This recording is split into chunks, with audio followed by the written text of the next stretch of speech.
With older game consoles, many games on them were designed not to be easily beaten and to encourage multiple tries to play and beat the game.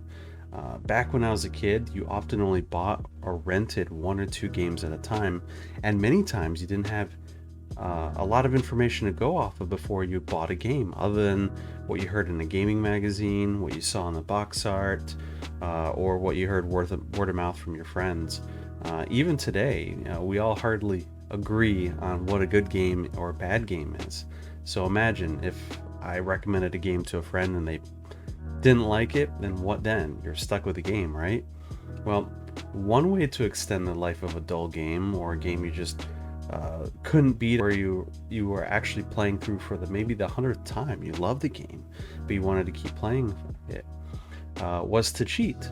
And some ways were actually built into the game. For example, the infamous Konami code. Other ways were a little bit more devious. The first time I got my Game Genie cartridge was for the Sega Genesis. It was basically like unlocking a whole nother side of games that I played, often sparking renewed interest in games that I've played of otherwise did not want to play anymore. Well, I wanted to see the next level for some of these games that I just couldn't get into or couldn't beat, or were too difficult to get through. If I kept dying in a certain spot, or I just needed one more continue to finish that boss, now you have the power with cheat devices like the Game Genie. It wasn't really as straightforward as going in and checking a box, however. Each game had their own set of game codes that you could use to tweak the game and tweak the way that the game ran. So, how did you find these codes? Well, there was a few ways. The first way was that the cheat device, like the Game Genie, often came with their own code book in it. And some of these code books were kind of out of date, but they didn't usually have the most popular games at the time. But it was not really, again, an exhaustive list and only included certain games. So other ways were in game magazines, either in published articles or in perhaps attached mini code books for some of the newest games that were to come out. Other ways were to find dedicated cheat code books. I remember picking up some of these books from a local library book sale or a bookstore that had them discounted. They were usually dedicated to a single console or two. If you were connected to the internet or bulletin board system at the time, you could usually find some cheat codes from early gaming websites. But these could also be sketchy, as often they were uploaded by contributors, and codes or secrets that did not work were often propagated to other websites. So if you found one bad cheat code, it's usually on the rest of them. It didn't happen too often, but it was kind of annoying when you ran across it. Usually cheat codes were pretty harmless, but sometimes in games that saved your progress, like for example Pokemon Red and Blue, you could open up some glitches. Like I remember the Elite Four missing no glitch, where it fails to show your winning team after you beat the game. I never really heard too many really bad side effects, but there were always rumors circulating around of codes that would make it seem more dangerous and cool to use the cheat devices. More like you were kind of a badass for using it, right? There could be risks involved with your save file, but usually I only ever used those cheat methods when I was done playing the game seriously, or I was really past the point of no return. Anymore, it's pretty easy to input and save cheat codes into emulators for these retro games. So the days of having to keep code books and guides that are handy are long gone. That all being said, many games anymore are tied to online services and depend on updates or platforms that sync online, meaning that there's a potential risk of hacking a game for infinite lives or other upgrades could mean your accounts could be at stake. Or if you go down the road of cheating on modern consoles via hacked firmware or bootloaders or other methods, it means that you won't have the benefits of the online community anymore because you'll be cut off. And usually by hacking those firmware updates, or adding those updates, I should say, disables the online component. There are ways to cheat in online-based games, but I personally look down on that type of exploitation because they then start to affect the fun of other players. So the silver lining is that there are a lot more games that allow you to unlock cheats or give you difficulty options than before. And these games can adapt to your particular playstyle that renders it really obsolete.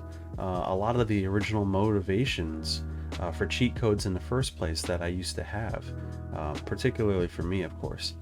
It's more accessible to get to the next level and find an overall level of enjoyment out of the games I buy, or otherwise learn about a game before I buy it so I'm not stuck with a title I don't like, and then trying to make my own fun out of it. So in the end, the world of cheating and exploiting has really changed over the years, but my motivation to want to get infinite lives, continues, chaos emeralds has also changed as well, and can usually find more and more accessible experiences that keep the fun coming no matter what I play.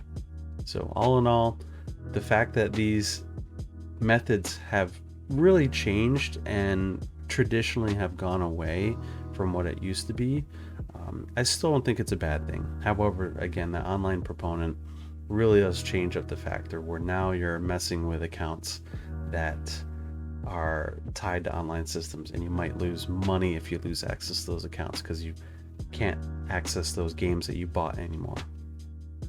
That being said, let me know, how did you actually play these games? Did you ever use cheat devices back in the day, whether it was Game Shark or Game Genie, any one of those types of devices back on any of those classic game systems? Did you use them? Did you find them fun? Have you never tried them? Is this something that you've never really explored? Well, let me know in the comments below, and just want to let you know some future videos that I'm planning for some Sega Genesis games and maybe some other games. I'm planning on adding in a little spot for those so that when I go through the game I actually disclose some of the cheat codes that you can use, just to extend the gameplay on those. I think it's still really fun.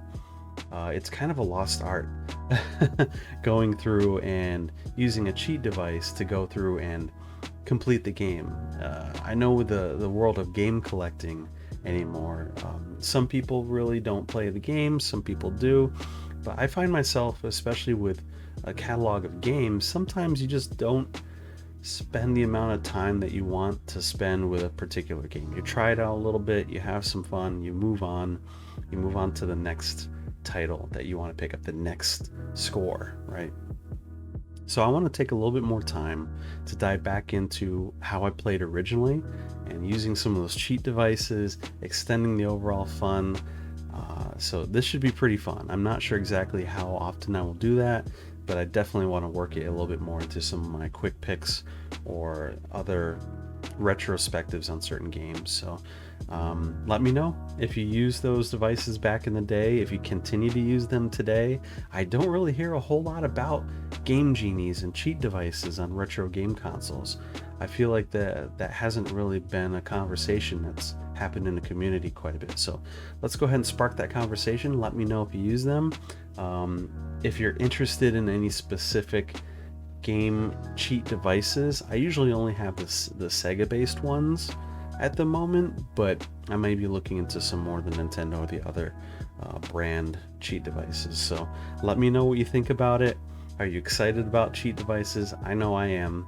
And yeah, let's go ahead and check it out later on. But I hope you enjoyed this video. I hope you enjoyed some of the footage that I captured of some of my cheat devices and some of the supplemental material. But that being said, have fun and game on.